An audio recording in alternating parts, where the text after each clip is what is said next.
هو أنا علشان أكسب اللي قدامي ده محتاج فن؟ هو محتاج حاجات كتير، هو الفن جزء منها، بس السؤال الأهم أنا محتاج إن أنا أكسب اللي قدامي ليه؟ يعني أسأل نفسي بالأول ليه؟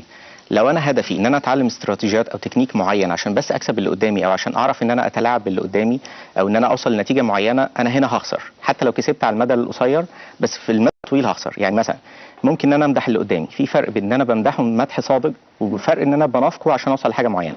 فحتى لو عملت الحاجة على المدى القصير بس على المدى الطويل أكيد هخسر فيها.